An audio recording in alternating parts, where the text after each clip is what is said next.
namni suuraadhaan viidiyoodhaan natti ergee maxxansu yaan hoggaan argu yakki hojjetame kan inni yaadee ol ta'uu isaati. Mareefu Masfin jeetti hojii mootummaati miti. Hattuuti. Maafiyaati. Mootummaan magaalaa tokko hoggaa babal'isu magaalaan bal'ata uumama. Hoggaa babal'isu karoorani pilaaniidhaani. Uummata lafarraa ka'usanis itti karoorfateeti. As kan agartu saamicha. Asitti mana ijaaranii jiru. Gidduu isaatti lafa bal'aatu jira. Kana nama wasana isaa babal'isu malee nama biyya guddisuu miti kan hojjetu. Kanaaf asitti kan argaa jirru dhugatti yakka guddaadha. Qonnaan bultoota qofa irratti miti. Oromoon kun jara qonnaan bultoota gara qofa ilaaluu hin qaban. They are changing the demography. Maal godhaa jiranii? Manneen kun amma ijaaramee nama naannoo kanaatti osoo kenname maa miti. Manneen kun asitti ijaaramanii orma bakka biraatii fidaniiti kan kennaa jiran. Warri ijaaraa jirus orma. Maanajimentiin as keessa jirus orma. Wardiyyaallee argataa jiru namni keenya. Namni asitti galu manneen 52,000 amma kan asitti godhu. Namni 52,000 nama ormaatiitu asitti galuudha deemaa jechuudha. Lafti kun kan Oromooti miti. Lafti kun kan Oromiyaati miti. Gaafa namni asitti gale kan Oromiyaati. Akkuma Finfinneetti itti galanii ormi fudhatetti asittis kan ormaa ta'a jechuudha. Uummanni kun qonnaan bulaan kun akkuma amma as turanii achirraa dhiibamanii mannaan lama malee hunoo as galanii jiran goda kana jala. Gaafa amma jarri kun itti gale goda kanallee dhufanii irratti ijaarratu jarri kun osoo asii dhiibamu dhabamuudhaaf deema jechuudha. Kanaaf kun yakka guddaa Oromiyaa irratti hojjetamaa jiru akka ta'een arge. Oromoof lafti maali? Lafti waan manni qabu qofa. Biyya kana qabeenyi baay'ee jira biyya kana keessa. Kan baankii qabu jira. Kan maallaqa gamoo hedduu qabutu jira. Asseetii baay'ee kan qabutu jira biyya kana. Wanni Oromoon qabu takkitti wanni hafteef wanni irraan fudhatamee lafa qofa. Wanni guutuutti irraan fudhata. Kanaaf lafti keenya lafee keenya hoggaa jedhamu Baqqalaan fa'aa maal jechuudha. Wanni hafte san qofa foon irraa dhumeeti Oromoo foon irraa dhumee lafee qofa toote lafa jechuudha. Lafee sanis amma qiinxaa irraa qoorqaati kan deemanii kun egaa waan nama hedduu nama gaddisiisu. Oromiyaan godina addaa naannaa Finfinnee eessa ga'uu bulchaa Finfinneen eessa ga'uu bulchaa jettee adda. Heerri maal jedhaa haalli qabatamaan argite maal? Finfinneenis tan Oromiyaati kana walii galuu qabna. Garuu akkuma Adaamaa akkuma Naqamtee magaalaan kamiyyuu daangaa qabaachuu danda'uu qaba. Kanaaf daangaan Finfinnee kan gaafa siin bu'uureffamtu kan lafa kaa'amee jira jechuudha. Kuni bakki amma nu jirru kun kiiloomeetira 20 Finfinnee irraa baheeti. Ulaagaa kamiinuu kuni godina addaa jala kan ta'uu qabu malee Oromiyaa jala ta'uu hin danda'u. Wanni beekamuu qabu tokko wanni amma dhagaa waan kana irratti amma qondaaltota mootummaa wajjin haasa'aatiin ture dhumneen lafarraa banna malee kana beekuu qaban. Dhumneen lafarraa banna takka mootummaa tana bada takka Oromootu bada malee kuni Finfinneef hin kennamu. Kana beekuu danda'uu qaban. Kuni abbaan fedhe ijaare abbaan fedhe liqeeffate godina addaa Oromiyaa jala seenee uummata jiraataa naannoo kanaatiif laalamee akkasumas akkaataa dimoogiraafii naannoo kanaa jijjiiruu hin dandeenye kennamuu danda'uu qaba malee abadan waan biraa ta'uu hin danda'u. Kan qofa miti itti yaaduu qabna. As keessatti uummanni kun uummanni asirraa buqqa'e kun mirga bitachuu iyyuu hin qaban naan jedhanii reefu natti himaa turan mirga bitachuu. As keessa hawaasni as keessa jiru kun gamoolee kana keessa mana jireenyaa argachuu danda'uu qaba. Kan qofa osoo hin ta'in suuqilee jala jirantu jira. Suuqilee san keessatti dargaggeessi kun gurmaa'ee bifa kooperaatiiviitiin gurmaa'ee haalli ittiin hojjetu godhamuu danda'uu qaba. Hojii as keessatti hojjetamuu deemuudhaaf illee eenyu duratti Oromiyaa biraati irraayyuu duratti nama naannoo kanaatiif kennamuu danda'uu qaba. Waan si gaddisiisu agarta naannoo kanatti daa'imman xixiqqoo lafaa dhuftu kun afaan alagaatiin kan barataa jiran afaan ofiitiin barataa hin jiran eenyummaan uummataa jijjiiramaa jira. Kan buqqa'ee dhabame kan dhume ka hafe eenyummaa isaa jijjiiraa jiran ashkara godhaa jiran dhabamsiisaa jiran jechuudha. Kuni kan qabsoofneefis nama 10,000 kan itti wareeganeefis maaster pilaaniin yakki maqaa Finfinneetiin uummata keenya irratti godhamu akka dhaabbatuu fi hin dhaabbanne kanaan gammaa jiru immoo itti dhaqqabnee jirra. Amma booda tokkoffaa wanni akkanaa hin ijaaramu booda kana beekuu qaban ijaaramu. Lammaffaa daangaa Finfinnee gaafa isiin chaartaraan dhaabbate ala wanni jiru hundumtu godina addaa Oromiyaa jala seenuu danda'uu qaba. Kan ammoo yoo ta'an tolaan godhuu qaban akka seeratiin godhuu qaban yookaan immoo falmaatti deebinee dhaabsifnee Oromiyaa jalatti deebifna malee kan callifnee bira dabaru hin ta'u. Yeroon qe'een naannoo kanaa kondominiyeemiiwwan kunneen hundaa'anitti qeerroon Oromoo falmii guddaa irra ture isin dabalatee jechuudha. Kun maal agarsiisa? Kuni wanni qabsoofneef wanni wareegamneef dhugaa ta'uusaa. Gaafsanis dhugaa qabanneet dhugaadhaan falmannee karaa dhugaatiin deemneet injifannoo kan argine.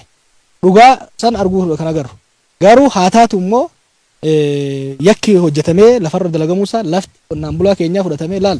Gaara miti amma namni keenya kana beekuu qaba kun gaara miti. Waan biraa dhiisi biyya hoggaa achii qotan awwaaluu dhiisaniit bakka balfa itti gatamutti gatuu dhiisaniit fidanii lafa namaa lafa ummata akkanatti balleessanii summeessanii irra taa'aa jiran jechuudha. Kuni yakka guddaa hojjetamuu isaati qabsoon akka hin dhuminidha jechuudha.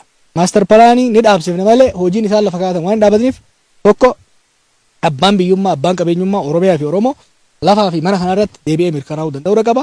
Lammaffaa uummanni keenya naannoo kanaa kan jiruun isaa diigame kanatti bittinnaa'ee bifa nama gaddisiisuun argamu kuni deebi'ee dhaabbachuu danda'uu qaba. Bakka biraatitti miti manneen kana keessatti dhaabbachuu qaba.